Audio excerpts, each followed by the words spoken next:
मेरी भी नींद लगने ही वाली थी कि तभी मेरे पास एक मैसेज आया। मैंने फ़ोन उठाकर देखा तो वो मैसेज विकास का था। विकास मेरे जेठ का लड़का था।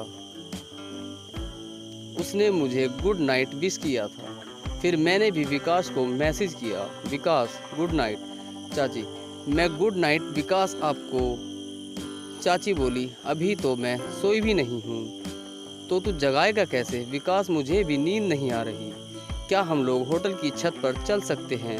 थोड़ी फ्रेश हवा भी मिल जाएगी। मैंने मोबाइल में समय देखते हुए उसे रिप्लाई किया, अभी 1 बजने वाला है, इतनी रात को ऊपर जाना ठीक नहीं होगा। विकास बोला, अरे मैं हूं ना चाची, आप तो बेवजह डर रही हो। विकास के मनाने पर मैं मान गई और अपने बच्चों को देखते हुए धीरे से बेड से उठकर रूम के बाहर आई और दरवाज़ा बाहर से लॉक किया। विकास रूम के बाहर खड़ा हुआ मेरे ही इंतज़ार कर रहा था। फिर हम दोनों लिफ्ट से टॉप फ्लोर पर गए और वहां से सीढ़ियां चढ़कर ऊपर छत पर पहुंच गए। होटल सिटी से थोड़ा दूर था और 7 फ्लोर का था, तो मैं आसपास कोई घर या होटल इतने ऊंचे नहीं थे। छत पर हम दोनों के अलावा कोई नहीं था, तो छत पर आते ही विकास ने एक बार छत का मुआयना लिया और फिर उसने छत के दरवाजे को लॉक कर दिया ताकि कोई ऊपर ना आ पाए। छत पर बिल्कुल अंधेरा था, तो मैं विकास से साथ ही खड़ी थी। बरसात का सीजन चल रहा था, तो आसमान में बादल छाए हुए थे, जिस वजह से चंद्रमा की रोशनी भी नहीं आ रही थी। विकास को गेट बंद करते देख मैंने कहा, विकास ये क्या कर रहे हो?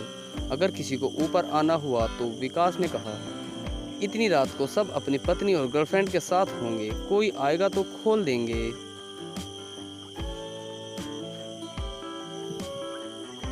फिर विकास मुझे वहां से कोने में ले आया। वहां से नीचे देखने पर आसपास का नज़ारा स्ट्रीट लाइट की पीली रोशनी में बड़ा ही प्यारा लग रहा था। हम दोनों वो नज़ारा देख रहे थे। मैं बाउंड्री से टिककर बाहर के नज़ारे देख रही थी। तभी विकास ने पीछे से आकर मुझे जोर से पकड़ लिया।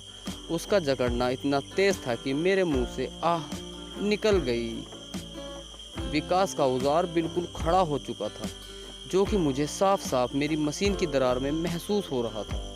मैंने उससे कहा, इतना जोर से क्यों पकड़ा है? मुझे विकास ने कहा, चाची आप इतने दिनों बाद मुझे मिली हो, इसलिए आज मैं आपको रखना चाहता हूँ। और इतना बोलते ही उसने अपने दोनों हाथों से मेरे गोल गोल गुब्बारों को मलना शुरू कर दिया और अपनी सीधे हाथ की 2 उंगलियों को मेरी मशीन में डालकर अंदर बाहर करना शुरू कर दिया, क्योंकि अब और कुछ मेरे बस में नहीं था। थोड़ी देर तक ऐसा करने के बाद उसने मेरी मशीन से अपनी उंगलियां बाहर निकाल ली। मेरी मशीन भी पानी छोड़ने की वजह से काफ़ी गीली हो चुकी थी और बाहर चल रही ठंडी हवा क्या मस्त नज़ारा लग रहा था।